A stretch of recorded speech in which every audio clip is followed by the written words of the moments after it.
The NBA should be on high alert about what the three Texas teams are preparing for next season. Each franchise has reloaded, leveled up, and looks dramatically different from the last time we saw them. Let's break it down, while also grading their chances of competing for an NBA title. We'll start with the Houston Rockets, who I'm giving an A. Honestly, they might deserve an even higher grade once we see them in action, but there are still questions surrounding their starting five. Kevin Durant, Amen Thompson, Alperen Sengun, and Fred VanVleet feel like absolute locks. But that fifth spot? It's still wide open. The Rockets have several options: Tari Eason, Dorian Finney-Smith, or continuing with a double big lineup that features Steven Adams at center. There's also the possibility of rolling with Jabari Smith Jr., though I think he might actually be more valuable as a sixth man. In that role, Smith Jr. would see more touches, more freedom, and have the chance to attack without KD eating into his possessions. As for the double big setup with Adams and Sengun, that's probably the least likely direction. Still, you can't completely dismiss it. The numbers last season were staggering: a plus 30 net rating in the 100th percentile, 125.7 points per 100 possessions in the 98th percentile, and an absurd offensive rebounding dominance, grabbing over 50% of their own misses while holding opponents to just 17%. That's hard to ignore. Don't forget to like this video and subscribe to the channel for more. Both numbers, of course, ranked in the 100th percentile league-wide. But that wasn't the whole story. Defensively, Houston was just as dominant, posting a 95.7 defensive rating. Those are the kind of numbers that make analysts stop and shake their heads. They're almost unreal. The real challenge, though, comes with spacing, especially now that Kevin Durant is in the mix. Steven Adams doesn't shoot from the outside. And while Alperen Sengun has been improving, his 23% from deep last season isn't nearly enough to stretch the floor properly. But here's where it gets interesting. If Sengun can bump that number up to around 35%, suddenly this lineup makes sense. Durant would have all the mid-range space he needs to operate as one of the greatest shotmakers in NBA history. If Sengun can't, though, this double-big configuration is better suited for bench units when KD rests, allowing Jabari Smith Jr. to slide in and keep things balanced. That's where Smith's versatility really comes in handy. He can keep the offense flowing while also guarding multiple positions. Most likely, however, the Rockets' fifth starter will come down to either Dorian Finney-Smith or Tari Eason. If I had to place a bet, my money's on Finney-Smith. He's simply a perfect fit. He spaces the floor, has proven himself as one of the league's elite 3-and-D wings, and shot an impressive 39% from beyond the arc last season on nearly 5 attempts per game. Even more dangerous, he knocked down a scorching 45% from the corners, where nearly 40% of his shots came from. With Durant drawing defenders, Finney-Smith becomes the ideal release valve, punishing defenses whenever they collapse. Tari Eason, for his part, has made strides as a shooter, but he's not yet at Finney-Smith's level. The Rockets will need someone who can reliably knock down shots to open up the floor for Durant. That's why DFS makes so much sense. It's a seamless fit on both ends. When you zoom out, Durant's arrival in Houston feels incredibly clean. The Rockets were already one of the league's top defensive teams, holding opponents to just 110.8 points per game, the fourth best mark in the NBA. But their offense, particularly in the half-court, lagged behind. They ranked 13th in scoring at 115.3 points per game. Adding Durant doesn't just improve those numbers, it directly addresses their biggest weakness. He's arguably the greatest tough shot maker the game has ever seen. Now, instead of being overburdened on defense like he was in Phoenix, Durant can focus on doing what he does best, scoring cold-blooded buckets. And if Houston takes off the way I think they might, don't rule out Durant entering the MVP conversation. But let me be clear, this isn't just about KD. Don't sleep on Amen Thompson. I've been saying this for a while. He has next. The athleticism is already breathtaking, but now the rest of his game is catching up. Last season, he averaged 14.1 points, 8.2 rebounds, and 2.3 steals per game while shooting 55% from the floor. That's before accounting for the natural growth he'll experience playing alongside someone like Durant. If Thompson's jumper starts to fall consistently, and if he benefits from the cleaner looks Durant creates, it could be game over for opposing defenses. Houston's bench is another huge advantage. This roster is loaded with real, impactful players. Tari Eason, Jabari Smith Jr., Clint Capella, Steven Adams, and even some potential minutes from Reed Shepherd. It's a group with depth, size, and versatility. That's not just a bench, it's a second unit that can hold leads, give different looks, and keep relentless pressure on opponents. When you put it all together, the Rockets aren't just relevant, they're a legitimate title contender. With a top-tier defense, the addition of a superstar scorer in Durant, and a deep, versatile supporting cast, Houston is built to make serious noise. I gave them an A grade, but if things click quickly, don't be surprised if that jumps to an A+ very early in the season. Now, let's shift gears to the Dallas Mavericks. For their title chances, I'm giving them a B grade. Dallas finds itself in this position thanks to a stroke of absolute lottery luck. With only a 1% chance of landing the number 1 pick, they somehow won it, and they've already made the most of it. Drafting Cooper Flagg was a game changer. His impact should be felt almost immediately, especially on defense. He's one of those rare rookies who already looks NBA ready. With his combination of strength, motor, and all-around skill set, Flagg can contribute on both ends of the floor from day one. Jason Kidd has ambitious plans for him, too. The Mavericks reportedly want to test Flagg as the team's point guard for stretches. It might be clunky at first. Rookie playmakers often struggle adjusting to the NBA's pace, but in the long run, it'll accelerate his growth. Developing his ball handling, decision-making, and ability to orchestrate the offense now could make him a franchise cornerstone for years to come. Meanwhile, in the frontcourt, Dallas is going big. Anthony Davis is set to play power forward, with either Derek Lively II or Daniel Gafford manning the center spot. It's a formula that has worked before. Think back to the Lakers' 2020 championship run. Davis thrived at the 4 next to JaVale McGee and Dwight Howard. Together, those pairings produced net ratings of +5.1 and +5, respectively, suffocating opponents with overwhelming size and rim protection. The Mavericks are betting on history repeating itself.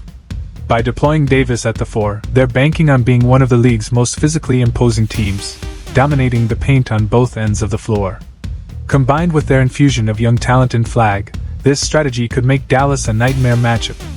So, heading into the season, their projected starting 5 looks stacked with size, skill, and defensive intensity.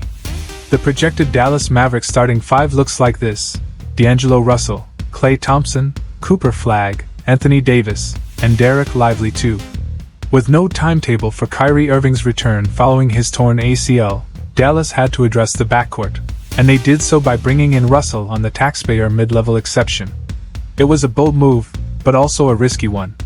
Russell is coming off one of the worst seasons of his career, shooting just 39% from the field and 31% from 3. He was benched early by J.J. Redick in Los Angeles, and later traded to Brooklyn for Dorian Finney-Smith. Not exactly the resume of a player expected to stabilize your offense. The Mavericks are betting on a bounce back, but there are no guarantees. Outside of health, the biggest concerns for Dallas are shaky ball handling and inconsistent outside shooting. In the 9 games Anthony Davis played with the team last season, the Mavericks averaged only 10.9 made threes per game. That's worse than the Orlando Magic, who finished last year as the NBA's worst three-point shooting team at 11.2 makes per game. For a modern contender, that's simply not good enough. To create space for Davis inside, Klay Thompson almost has to start at shooting guard. While PJ Washington is the better all-around player right now, pairing Davis with a career sub-30% shooter in Washington alongside a non-shooting center like Lively is a spacing nightmare. Thompson may not be the player he once was, but his shooting gravity is still real. Having him on the floor from the opening tip makes far more sense. Another major swing factor is Cooper Flagg. He put in serious work on his jumper during his lone season at Duke, finishing strong by hitting 44% from 3 over his final 24 games. If that shooting translates to the NBA, it completely changes the Mavericks' offensive ceiling. But Dallas isn't just asking Flagg to shoot, they're putting an enormous amount of responsibility on his shoulders as a rookie. Jason Kidd wants to use him as an offensive initiator, in a role similar to how he once empowered Giannis Antetokounmpo in Milwaukee. It's a long-term play, but it could pay huge dividends. Defensively, though, Flagg might be asked to do even more. Dallas has elite rim protection with Davis and Lively, but they're nowhere near Oklahoma City's level when it comes to perimeter defense. If this projected lineup sticks, who guards star wings and dynamic scorers? Is it really fair to throw an 18-year-old rookie at Shai Gilgeous-Alexander or Luka Doncic night after night? That's a massive assignment for someone still learning the league. The saving grace here is depth. Off the bench, Dallas can roll out PJ Washington, Daniel Gafford, Caleb Martin, Najee Marshall, Dante Exum, and possibly Max Christie. That's a versatile group with size, defense, and just enough scoring to hold down stretches without the starters. In fact, I'd argue this second unit is the team's biggest strength. All things considered, the Mavericks are undeniably talented, but there are too many unanswered questions to push their grade higher than AB right now. If Flag is as good as advertised, if Kyrie returns healthy, if Klay still has something left in the tank, if AD can finally stay healthy, and if Russell rediscovers his rhythm, then yes, Dallas could absolutely contend. But until then, the ifs outweigh the certainties. But the reality is, those are 5 massive ifs. And in the Western Conference, the margin for error is razor thin. Now, let's turn to the San Antonio Spurs. For me, while they're absolutely trending in the right direction, I've got them sitting at a C++ when it comes to their title chances. There's no denying it, the Spurs are on the verge of taking a massive leap forward. Victor Wembanyama was already putting together a monstrous sophomore season before everything was derailed by the blood clot scare. At the time, he was averaging 24.3 points, 11 rebounds, and a league-leading 3.8 blocks per game while shooting 56% on effective field goals. That's dominance at every level of the game, and it cemented him as a top 10 player in the NBA right now. The good news is the blood clot issue has been cleared, and Wemby is fully expected to be ready for opening night. A healthy third-year Wembanyama is already a game-changer. He may be capable of dragging this team into the playoff mix almost by himself. But I don't believe he'll be quite at that level just yet, and fortunately, it doesn't all fall on his shoulders anymore. This Spurs roster is suddenly loaded with intriguing talent. At the trade deadline last year, San Antonio landed De'Aaron Fox. He didn't get a ton of run due to his own injury issues, but his fit with Wemby is tantalizing. Fox remains one of the fastest guards in the league, a blur in transition, and just 2 years ago he nearly led the NBA in scoring. Pairing his speed and shot creation with Wembanyama's rim protection and pick-and-pop ability has the potential to be a nightmare for defenses. The Fox-Wemby two-man game could produce quality looks every trip down the floor. Around the edges, San Antonio also made smart veteran pickups. Luke Kornet and Kelly Olynyk provide solid frontcourt depth and floor spacing, 2 underrated pieces that stabilize rotations. Then came the draft, where I think the Spurs walked away as clear winners. They snagged Dylan Harper with the 2nd overall pick and Carter Bryant at 14. Both rookies bring legitimate upside. Harper especially feels like a potential star.